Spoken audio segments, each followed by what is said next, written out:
اللہ تعالیٰ سمجھ عطا فرمائے۔ انسانی زندگی میں وقت گزارنے کے لیے بہت ساری چیزوں کی ضرورت ہوتی ہے، لیکن کچھ چیزیں ایسی ہوتی ہیں جو اتنی ضروری ہوتی ہیں کہ ان کے بغیر وقت گزرتا ہی نہیں۔ ان میں ایک اہم چیز ہے کہ انسان کا اخلاقی رویہ کیسا ہے۔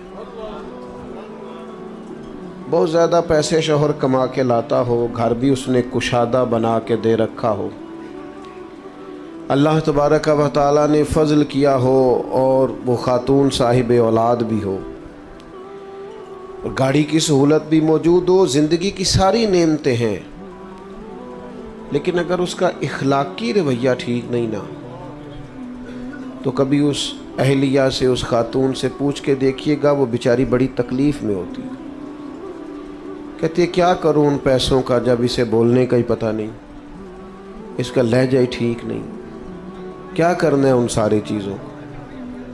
اسی طرح اہلیہ سارے ہی کام کرتی ہو، پردہ دار بھی ہو، نمازی بھی ہو، کام کاج بھی سارے کرتی ہو، لیکن اگر اس کا اخلاقی رویہ ٹھیک نہ ہو تو گھر بسانا مشکل ہو جاتا ہے۔ اس لیے اللہ تعالیٰ نے رسول اللہ صلی اللہ تعالیٰ علیہ وسلم کے اخلاق کی تعریف فرمائی، اور اس انداز میں تعریف فرمائی کہ امت کو پتہ چلے کہ محاسن اصل میں کیا ہیں۔ فرمایا وَإِنَّكَ لَعَلَىٰ خُلُقٍ عَظِيمٍ، اے محبوب بے شک آپ عظیم اخلاق پر ہیں، خلق عظیم کے مالک۔ ایک ہوتا ہے انسان کسی کو تحفوں سے مائل کرے، مختلف قسم کی چیزیں دے کے کسی کو مائل کرے، تحفہ لینے دینے سے بھی محبت بڑھتی ہے، لیکن اپنے حق میں قائل کرنا کسی لالچ کے عنوان پر، یہ دوستیاں لمبی نہیں چلتی، یہ تعلقات وسعت اختیار نہیں کرتے، کیونکہ اگر آپ نے کسی سے لالچ کی بنیاد پر دوستی لگائی ہے تو آپ یہ کیسے سمجھ سکتے ہیں کہ وہ جواب میں مخلص ہے؟ اگر آپ کا عنوان، آپ کا مزاج کسی لالچ کا ہے تو آپ کیسے توقع کرتے ہیں کہ وہ شخص اخلاص کے ساتھ آپ کے ساتھ؟ میری بات کی سمجھ آ رہی ہے؟ لالچ کے ساتھ تعلقات، آپ کسی شخص کو کچھ دے کے اگر اپنے حق میں کرنا چاہتے ہیں تو ایک دفعہ دے کے تھوڑی وہ حق میں ہوگا، روز دینا پڑتا ہے۔ یہاں تو آپ 99 دفعہ کسی کو دیں، ایک دفعہ نہ دیں تو وہ کہتا ہے تو نے تو کبھی دیا ہی نہیں، ہمیشہ دینا پڑتا ہے۔ اب اس مسئلے کا حل ہمیں نبی کریم نے بیان کر کے دیا۔ کریم فرمانے لگے تم دولت کے زور پر لوگوں کو قائل نہیں کر سکتے، ہاں اخلاق ایک ایسی نعمت ہے، اخلاق ایک ایسی دولت ہے، تمہارا رویہ، تمہارا انداز ایک ایسی دولت ہے جس کی بنیاد پر تم لوگوں کے دلوں میں گھر کر سکتے ہو۔ اب اخلاقی رویے سے کیا مراد ہوتی ہے؟ صرف میٹھا بولنا؟ وہ تو لوگ مطلب کے لیے بھی بولتے ہیں، وہ تو بعض لوگوں کی ٹریننگ ہوتی ہے، سیلز مین ہوتے ہیں، دیگر ان کی ٹریننگ ہوتی ہے، گاہک جیسا بھی آ جائے کڑوا بولنا ہی نہیں۔ صرف میٹھا بولنا تو اخلاق نہیں، میٹھا بولنا بھی اخلاق ہے، پر سچ بولنا بھی اخلاق ہے۔ تحمل، بردباری، وفاداری، حوصلہ، یہ اخلاق ہے۔ اللہ تعالیٰ نے جو دے دیا ہے اس پہ راضی ہو جانا، کسی کے پیسے دیکھ کر، مال دیکھ کر، شہرت دیکھ کر، اقتدار دیکھ کر کبھی پریشان نہ ہونا، بلکہ یہ سوچنا کہ رب کا جتنا مجھ پر کرم ہے شاید ہی کسی پر ہو۔ اپنے آپ کو ہمیشہ رب کی رضا میں راضی رکھنے والا بندہ اعلیٰ اخلاق کا مالک ہوتا ہے۔ لیکن لاکھوں کروڑوں روپے کا مالک ہو، ہرس ہوس لالچ اس کا ختم ہی نہ ہوتا ہو، تو یہ بندہ کبھی بھی با اخلاق ہو سکتا نہیں۔ اپنے رویوں سے انسان، دیکھیں سب سے زیادہ ضرورت ہوتی ہے بردباری کی انسانی وقت زندگی میں۔ کسی آدمی کا بھی مزاج دوسرے سے نہیں ملتا۔ اللہ تعالیٰ نے جس طرح ہر آدمی کو ایک ناک دی ہے، 2 آنکھیں دی ہیں، 2 کان دیے، لیکن چہرہ پھر بھی کسی کا دوسرے سے نہیں ملتا۔ کہیں کوئی لوگ آپ کو ملیں گے جڑواں ہیں تو ان کے چہرے ملتے ہیں، ورنہ عموماً یہ ہے کہ اگرچہ جس چہرے پر اعضاء اتنے ہیں جتنے سب کے ہیں، لیکن کسی کا چہرہ دوسرے سے، اسی طرح مزاج بھی نہیں ملتے۔ مزاج بھی نہیں ملتے. اور میرے والد صاحب کہا کرتے تھے نصیب بھی نہیں ملتے، وہ بھی اپنے اپنے ہوتے. تو آپ کا جب چہرہ نہیں ملتا، مزاج نہیں ملتا، لیکن گزارا تو کرنا نا لوگوں کے ساتھ. اگر ساری عادات آپ کو بہو کی پسند نہیں، داماد کی پسند نہیں، بھائی کی پسند نہیں، ساری عادات ملازم کی پسند نہیں، تو میرے عزیز کئی دفعہ ساری باتیں تو ماں باپ کی بھی پسند نہیں ہوتی. تو مزاج بردباری کا ہو، تحمل کا ہو، طبیعت میں ٹھہراؤ ہو. یہ انسان کی طبیعت میں بعض اوقات جلد بازی جب آتی ہے نا تو انسان پروقار نہیں رہتا. یہ ہمارے نوجوانوں کی طبیعتوں میں بہت جلدی ہوتی ہے، راتوں رات امیر ہونا چاہتے ہیں، کوئی چور دروازہ تلاش کرتے ہیں آگے جانے کا. آپ دیکھیں آج کل سوشل میڈیا پر مشہور ہونے کے لیے لوگ کیا کچھ کر رہے ہیں. اچھے بھلے سنجیدہ لوگ ہیں، نہیں بھی شہرت ہوگی تو کیا ہو جائے گا. حضرت مولا علی شیر خدا کرم اللہ تعالی وجہ الکریم فرماتے ہیں اسے مبارک ہو جسے تھوڑے لوگ جانتے ہیں. میں آپ کو کیسے، اللہ تعالیٰ مجھے معاف کرے کہیں کوئی ایسی بات نہ نکل جائے، کئی دفعہ استغفار کرتا ہوں اس کے حضور، لیکن جب آپ بہت معروف ہو جاتے ہیں تو آپ کی تو کوئی ذاتی زندگی نہیں رہتی، کوئی نجی زندگی نہیں. آپ تو اپنی مرضی سے کہیں آ جا ہی نہیں سکتے. کوئی کام دنیا کا، پہلی بات تو یہ ہے کہ ہر جگہ تو کیمرہ فٹ ہے. میں ایک جگہ پہ گیا 8-9 گھنٹے کا سفر کر کے، تو گرمی بھی بڑی شدید تھی اور کچھ لیٹ ہو گئے تو راستے میں رک بھی نہ پائے. تو ہم جب وہاں پہنچے تو وہ 5-6 کیمرے تو گاڑی پہ سیٹ ہوتے ہیں آپ کے، اور پھر گاڑی سے نکلے اور جہاں جہاں بھی گئے یہ 10 تصویریں، یہ اس کے ساتھ کھڑے ہو جائیں، یہ اس نے بھی کیمرہ پکڑا ہے، یہ اس نے بھی کیمرہ پکڑا ہے. آپ اپنی ٹانگ بھی سیدھی نہیں کر سکتے اگر تکلیف بھی ہو تو، جو کہ کیمرے چل رہے ہیں. جب کافی دیر گزر گئی اور وہ تصویریں ہی بناتے رہے، تصویریں ہی بنتی رہیں، تو میں نے ان سے کہا کہ 1 گلاس پانی کا مل سکتا ہے؟ جب ایک دوسرا نہیں مانگتا، ظاہر ہے گرمی ہے، مسافر ہوں، سفر کیا ہے، چلو پانی مل جائے. اس کے بعد پھر کیمرے چلتے رہیں. تو پھر ایسا نہیں تھا کہ لوگ اچھے نہیں تھے، لیکن وہ کیمروں کی دوڑ میں بھول ہی گیا انہیں کہ آتے ہی پہلے فوٹو ہوتی ہے کہ پہلے پانی ہوتا ہے، انہیں بھول گیا. اور جب میں نے توجہ دلائی تو پیار والے تھے، کچھ ان کی طبیعت میں احساس بھی پیدا ہوا کہ یار یہ ہم سے کیا ہو گیا.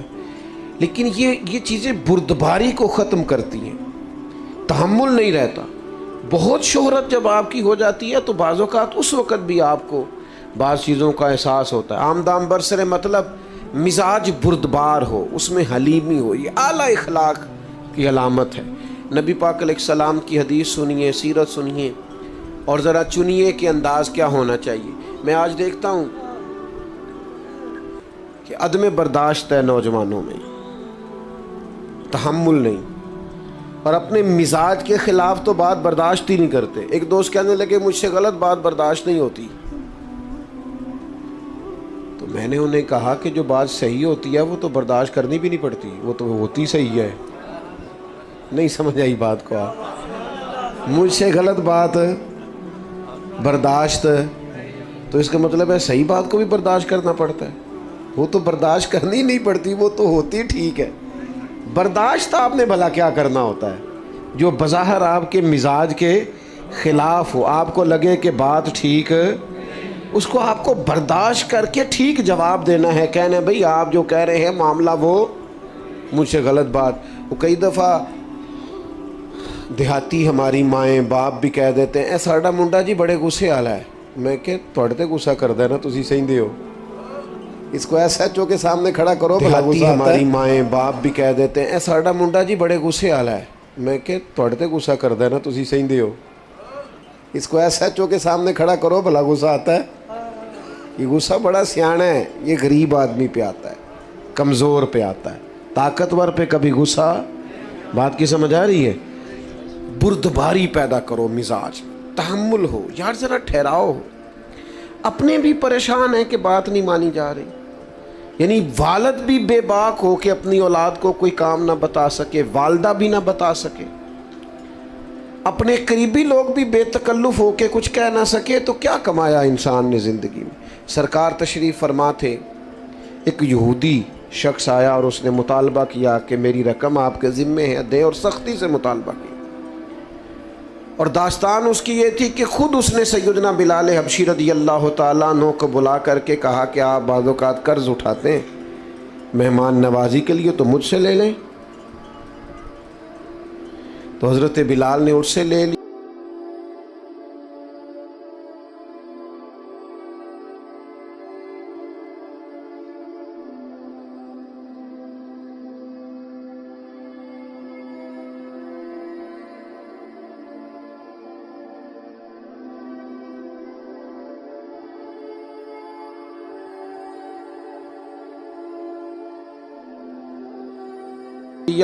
صرف سمجھانے کے لیے، بلا مثال و بلا تشبیہ بات عرض کروں۔ پتہ ہوتا ہے میرا مخالف چڑھ جاتا ہے، وہ صرف ایک جملہ بولتے ہیں، پھر وہ اپنے کام لگ جاتے ہیں اور اس کو کئی دن وہ کام لگے ہوئے ہیں اور یہ بیچارہ اسی میں الجھا ہوا ہے۔ بھائی انہوں نے تو تجھے بھانپ لیا ہے، تیرا وقت ضائع کرا رہے ہیں، تجھے تکلیف میں ڈال رہے ہیں۔ میں تھوڑی دیر پہلے بھی عرض کر رہا تھا، ایک بزرگ تھے، ان کا کوئی نام تھا، چلے کوئی نام رکھ لیں، محمد بشیر کر لیں، تو کسی کر رہا تو اس نے بڑی بنا کے کی کہ ان کو اشتعال دلاؤں گا۔ تو حاجی صاحب بڑے سیانے بندے تھے، اس نے کہا جناب میں کہنا تو نہیں چاہتا تھا پر میرا آپ سے پیار ہے۔ وہ آپ کے خلاف بڑی باتیں کر رہا تھا، وہ دانا آدمی تھے، ہنس پڑے، کہنے لگے وہ بشیر نام دے کئی بندے نے، وہ پتہ نہیں کدی گل پہ کردا سی، ایک کو میرا کلے دا نام ہے، پتہ نہیں کس کی بات کر رہا تھا۔ ہاں میں کوئی پریشان نہیں ہوں، ایسے ہی تجھے غلط فہمی ہو گئی، لو اتنی بات ختم ہو گئی۔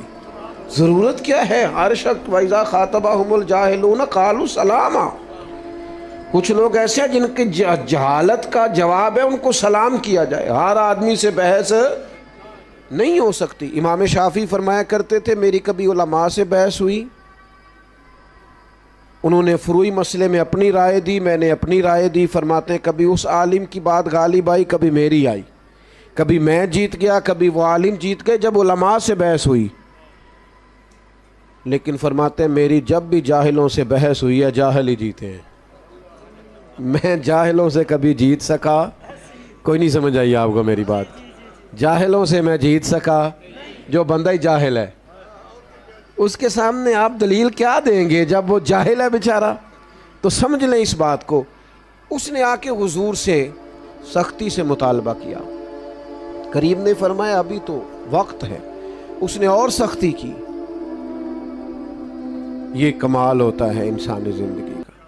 اللہ کے حبیب مسکرائے، حضرت عمر فاروق رضی اللہ تعالیٰ عنہ ساتھ تھے، تلوار نکال لی، حضور فرمانے لگے عمر کیوں جلدی کرتا ہے؟ انہوں نے رقم لینی ہے، وہ مطالبہ کر سکتے ہیں، تو انہیں کہہ ذرا نرمی سے مطالبہ کرے اور مجھے کہہ کہ وقت پہ دے دیں۔ پھر فرمایا ساتھ لے جائیں، جناب عمر سے کہا فلان جگہ کھجوریں پڑی ہیں، جتنے پیسے ہم نے ان کے دینے ہیں وہ انہیں دے دیں، اور فرمایا یہ جو تم نے تلوار نکالی ہے نا، انہیں ڈرایا ہے، اس کے بدلے تھوڑی کھجوریں زیادہ بھی دے دیجئے، تھوڑی زیادہ کھجوریں بھی دے۔ میں نے پیسے دیے، اب میں جب دے رہا تھا پیسوں کے عوض کھجوریں اور تھوڑی زیادہ دے رہا تھا، تو وہ یہودی مجھ سے بات کرنے لگے، کہنے لگے عمر بات تو سن، تو مجھے تو غصہ تھا، میں توجہ ہی نہیں کر رہا تھا، انہوں نے جب مجھے قریب کرنا چاہا تو میں نہیں ہو رہا تھا، فرماتے ہیں وہ مجھ سے کہنے لگے عمر یار ناراض نہ ہو، میری طرف توجہ کر۔ میں نے کہا کیا ہوا؟ کہنے لگا میں عام آدمی نہیں ہوں، تورات کا جاننے والا، کتاب میں آخری نبی علیہ السلام کی جتنی نشانیاں پڑی تھی ساری حضور میں پائی جاتی ہیں۔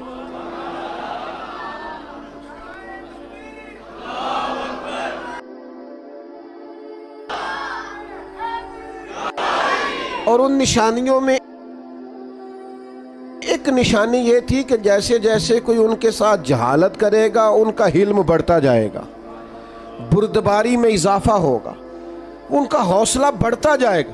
میں نے جان بوجھ کے ادھار دیا تھا، میں نے جان بوجھ کر پہلے مطالبہ کیا تھا، اور میں نے سخت بات بھی معاذ اللہ جان بوجھ کے کی تھی، لیکن عمر آج وہ نشانی بھی پوری ہو گئی اتنا حوصلہ میں نے سمندروں میں بھی نہیں دیکھا جتنا مدینے والے محبوب کو نصیب۔ لہٰذا مہربانی کریں مجھے ساتھ لے جائیں، مجھے معافی بھی لے کے دے دیں اور محبوب کریم کا کلمہ پڑھوا کے مجھے مسلمان بھی کرا دیں۔ تھوڑی سی بردباری، وزاداری، طبیعت میں ٹھہراؤ۔ اور یہ جو لوگ بیچارے بہت بے حوصلہ ہوتے ہیں نا، یہ قوت فیصلہ سے محروم ہو جاتے ہیں، ہر روز پچھتاتے ہیں، ہر روز شرمندگی محسوس کرتے ہیں، اس لیے کہ ہر فیصلہ ہی جلد بازی میں کرتے ہیں، ہر کام کے اندر ہی بعض اوقات کمزوری رہ جاتی ہے چونکہ بردبار نہیں ہوتے، ہر روز انہیں اپنی باتوں کی وضاحت دینا پڑتی ہے۔ کوشش کریں زندگی میں بردباری اپنائیں، تحمل ہو، ٹھہراؤ، ذرا سنیں۔ میں کئی دفعہ محبت کے ساتھ کہتا ہوں کہ میاں بیوی کی لڑائی میں زیادہ غلطی میاں صاحب کی ہوتی ہے۔ نہ گھوریں آپ مجھے، میں نے ٹھیک کہا ہے، آپ زیادہ گھور رہے ہیں، اس سے کم گھور لیں، گزارا ہو جائے گا۔ وہ اس لیے کہ سب کا ماننا ہے نا کہ عورت بیچاری کی عقل کمزور ہے، تو میاں صاحب کی تو پوری ہے نا، تو گھر کے مسئلے انہوں نے سلجھانے تھے، یہ تو برابری پہ اتر آئے بحث کرنے پر۔ یہ تو ہر بات میں کہتے ہیں میں جیت کے چھوڑوں گا، تو بھائی اب تو پھر تجھے ہی کہنا پڑے گا کہ غلطی تیری ہے، کیونکہ تو اگر عقل مند زیادہ ہے تو تجھے بردبار بھی زیادہ ہونا چاہیے تھا، تحمل مزاج بھی زیادہ ہونے چاہیے تھا، تیری طبیعت کے اندر ٹھہراؤ بھی۔ مجھے اچھی طرح یاد ہے، ہمارے ایک بزرگ تھے، تو ایک دفعہ ان کے کوئی جاننے والے ان کے پاس سے گزرے، تو حضرت سائیکل پہ تھے، تو اس بندے کو دیکھ کے حضرت سائیکل سے اتر گئے، سلام لی، لیکن اس نے نا جاتے جاتے کہا وعلیکم السلام اور گزر گئے۔ میرا خیال ہے میرے ساتھ کوئی ایسا کرتا تو میں 2 ہفتے اس کا تکبر بیان کرتا، معاذ اللہ، بڑا غرور ہے جی، تمیز ہی کوئی نہیں، میں روکا ہوں ملا ہی نہیں۔ لیکن اللہ والوں کی سوچیں اور ہوتی ہیں۔ بندے نے سلام کا جواب صحیح طریقے سے نہیں دیا، گزر گیا، تو تشریف لائے کلاس میں، تو آ کے فرمانے لگے یار ان کے لیے دعا کرنا، آج مجھے کوئی پریشان سے لگے، بندہ بڑا سیانہ ہے، آج لگا ہے کوئی تکلیف تھی، کسی ذہنی پریشانی کا شکار تھے، ورنہ اس طرح کا شخص سارے ہاتھ اٹھا کے دعا کرو، اگر ان کو کوئی پریشانی ہے تو اللہ انہیں سکون عطا کر دے۔ ہم نے پوچھا کیا ہوا، تو فرمانے لگے میں تو اترا ہوں ان سے ملنے کو، لیکن وہ وعلیکم کہہ کے تیزی سے گزر گئے ہیں، تو کوئی خاص تکلیف میں ہوں گے، کچھ تو مجبوریاں رہی ہوں گی، یوں ہی کوئی بے وفا نہیں ہوتا، کوئی تکلیف محسوس ہوتی ہے، اس لیے ایسا ہوا ہے۔ قربان جائیں، اللہ کے بندوں کی سوچیں اس طرح کی ہوتی ہیں، اور ہمارے ہاں گمان فوری طور پر گمان گمراہی کی طرف لوٹتا ہے، بدگمانیاں عروج پکڑ لیتی، بردباری، ٹھہراؤ۔ ایک فتویٰ ہمارے ہاں دیا جاتا ہے بیٹی کے حق میں ماں باپ کی طرف سے، اور ایک فتویٰ دیا جاتا ہے بہو کے حق میں۔ بیٹی کے سسرال سے شکایت آ جائے نا، اسے تو کوئی کام کرنا ہی نہیں آتا، تو پھر ماں باپ فتویٰ دیتے ہیں، مشورہ دیتے ہیں، کہتے ہیں ابھی بچی ہے، سیکھتے سیکھتے یہ بیٹی کے حق میں ہے۔ اور اگر بہو کی شکایت آئے نا کام کرنا نہیں آتا، تو پھر یہ والا کلیہ یہاں استعمال نہیں کرتے، پھر کہتے ہیں اماں نے سکھا کے نہیں بھیجا، سکھا کے بھیجنا چاہیے۔ آپ کے مزاج میں جو حوصلے بیٹی کے لیے ہیں وہی حوصلے بہو کے لیے کیوں نہیں؟ جو آپ کے دل کے اندر درد اپنی اولاد کے لیے، وہ باقیوں کے لیے کیوں نہیں؟ مسلمان کی شان یہ ہے کہ جو اپنے لیے پسند کرتا ہے وہی اپنے بھائی کے لیے بھی پسند کرتا ہے، یہ اس کا اعزاز ہے۔ تو بردباری پیدا کریں، اور وہ بھی چند لوگوں کے لیے نہیں، حضور کی امت کے لیے۔ اور اسی بردباری کا اگلا نتیجہ یہ ہوگا کہ غصہ ختم ہوگا۔ میں آپ سے عرض کروں، اگر علماء سے لوگ 100 مسئلہ پوچھتے ہیں نا روز، تو ہو سکتا ہے 95 طلاق کے مسئلے ہوں۔ اتنی بڑی ریشو ہو گئی ہے طلاق کی، وجہ کیا ہے؟ بردباری نہیں، غصہ ہے، اور شدید غصہ ہے۔ غصہ اچھا ہے، غصہ بری چیز نہیں، لیکن غصہ آنا چاہیے جب اللہ کی حدیں توڑی جائیں، شریعت کی مخالفت، یہ تو غصہ محمود ہے۔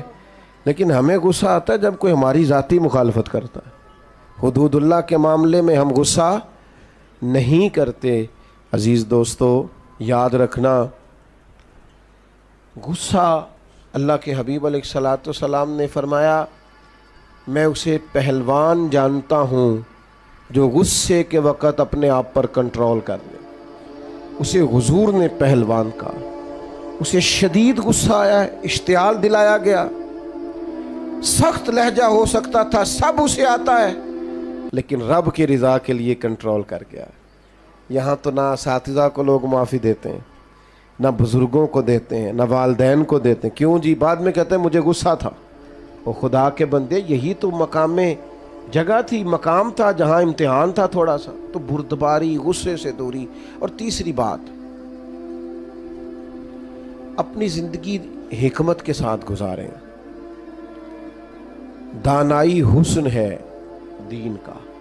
نبی پاک نے صرف قرآن نہیں سکھایا، وَيُعَلِّمُكُمُ الْكِتَابَ وَالْحِكْمَةَ، حضور نے کتاب بھی سکھائی ہے اور ساتھ حکمت بھی سکھائی۔ اور اللہ کے حبیب علیہ السلام نے فرمایا یہ حکمت اور دانائی یہ مومن کی گمشدہ میراث ہے، جہاں سے ملے وہیں سے لے لو۔ حضرت لقمان نے اپنے بیٹے سے کہا تھا بیٹا میرے جو تجربے ہیں نا میں نے ان کی قیمت چکائی ہے، محنت کی ہے، جد و جہد کے بعد تجربے سیکھیں۔ آپ کی توجہ ہے میری بات پر؟ ماشاءاللہ آج میں نے دوستوں کا مجاہدہ آزمایا ہے، تقریباً 18 منٹ بغیر موبائل کے نکالے ہیں کچھ دوستوں نے۔ یہ میں نے آج مجاہدہ دیکھا ہے۔ چلیں اتنا تو حوصلہ پیدا ہو ہی گیا اللہ کے فضل۔ 18-17 منٹ تقریباً میرے سامنے کھڑی ہے، اتنی دیر کچھ دوستوں کے موبائل رہے۔ چلیں انشاءاللہ تعالی امید لگ گئی ہے آپ کے یہ 30 بھی ہو ہی جائیں گے کسی دن انشاءاللہ۔ اتنی کو دیر نکلتی ہے ہماری موبائل کے۔ اللہ سلامتی عطا کرے آپ کو۔ بس بات بھی سمیٹنے لگا ہوں، آپ غور فرمائیے گا۔ حکمت، دانائی، حضرت لقمان فرماتے ہیں ہمارے پاس جو دانائی ہے ہم نے اس کی قیمت چکائی ہے، اور فرماتے ہیں تمہیں کہہ رہے ہیں کہ بغیر قیمت کے دانائی لے لو، تمہیں قیمت نہ چکانی پڑے تم ویسے لے لو دانائی۔ اپنے بزرگوں سے، بڑوں سے، بالخصوص سرکار دو عالم علیہ السلام کے ارشادات سے حکمت سیکھیں۔ حضور دانائی کی بات کرتے اور تدبر کی بات کرتے۔ حضرت سعد بن عبادہ رضی اللہ تعالیٰ عنہ کے پاس نا جھنڈا تھا فتح مکہ کے موقع پر، تو ایک ایسا وقت آ گیا، ماحول ایسا بن گیا کہ ان سے جھنڈا واپس لینا پڑا۔ یہ لفظ بولا جاتا ہے علم بردار۔ تو غزوات کے اندر، جنگوں کے اندر کسی کے ہاتھ میں، جس کے ہاتھ میں جھنڈا ہوتا تھا، جو علم بردار ہوتا تھا، ایک اہم پوسٹ پر ہوتا تھا، آگے چلتا تھا۔ اور یہ اتنا اہم کام تھا کہ جنگ موتا کے موقع پر سرکار نے نصیحت فرمائی تھی اگر فلاں شہید ہو جائے تو جھنڈا فلاں کے ہاتھ میں، فلاں شہید ہو جائے تو فلاں کے ہاتھ۔ یہ اہم کام تھا۔ تو حضرت سعد بن عبادہ رضی اللہ تعالیٰ عنہ کے پاس جھنڈا تھا۔ اب کچھ حالات ایسے بن گئے کہ تقاضا حکمت کا یہ تھا کہ جھنڈا ان سے لیا جائے، مطالبہ ہو رہا ہے، لیکن خدمات بڑی ہیں، عظمت بڑی ہے، شان بڑی ہے، بہت بڑے آدمی، اور کوئی ایسی بات بھی نہیں کہ ضرور ان سے لیا جائے، پر حکمت کا تقاضا ہے کہ لے لیا جائے۔ اب کیا کیا جائے، کیسے جھنڈا مانگا جائے؟ تو چند لوگوں نے مطالبہ کیا کہ آپ یوں کریں، ان سے جھنڈا واپس لیں۔ اب یہ میرے رسول کریم کا طریقہ دیکھو، حضور نے فرمایا کوئی مسئلہ نہیں، جھنڈا لے لیتے ہیں ساتھ سے۔ اللہ کے حبیب نے جناب سعد بن عبادہ سے جھنڈا لے کے انہی کے بیٹے کو دے دیا۔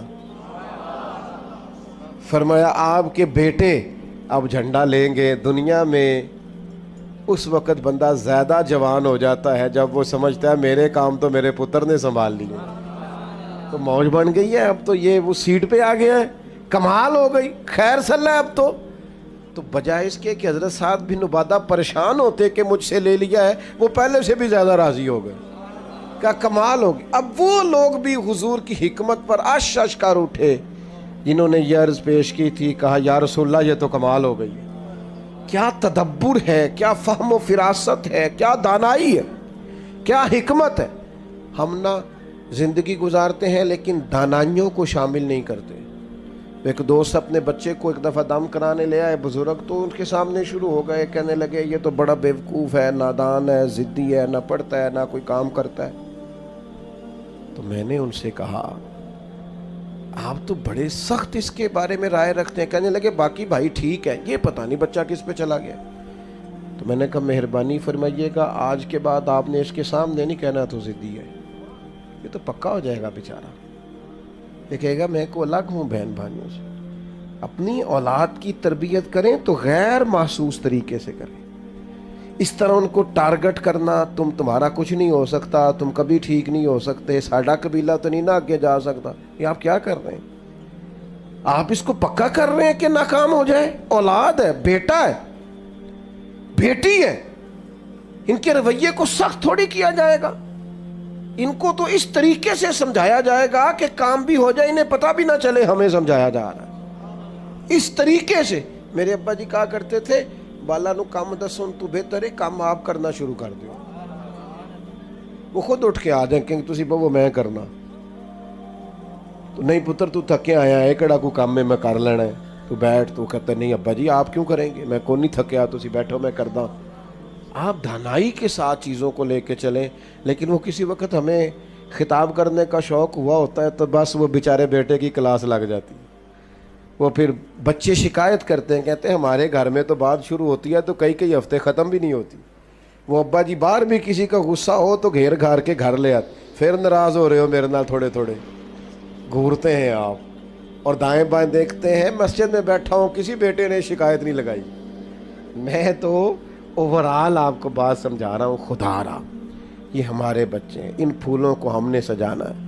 اگر کوئی جڑی بوٹی ہو گائے نا تو اچھا کسان وہ ہوتا ہے جو دوائی ٹائم پہ لگائے، جو کھاد ٹائم پہ ڈالے، شکوہ نہ کرے، ضد نہ کرے۔ تو میرے عزیز ایک تو مزاج میں بردباری لائیں، یہ اخلاق کا اعلیٰ نمونہ، غصے سے اپنے آپ کو بچائیں، ہر بات میں غصے ہو جانا کوئی عقل مندی ہے۔ اور تیسری گزارش آپ کی خدمت میں یہ کی ہے کہ کوشش فرمائیں کہ کوئی کام بھی بغیر دانائی کے نہ ہو۔ میں بات ختم کرنے لگا ہوں، ایک قول ہے مولا علی شیر خدا کا،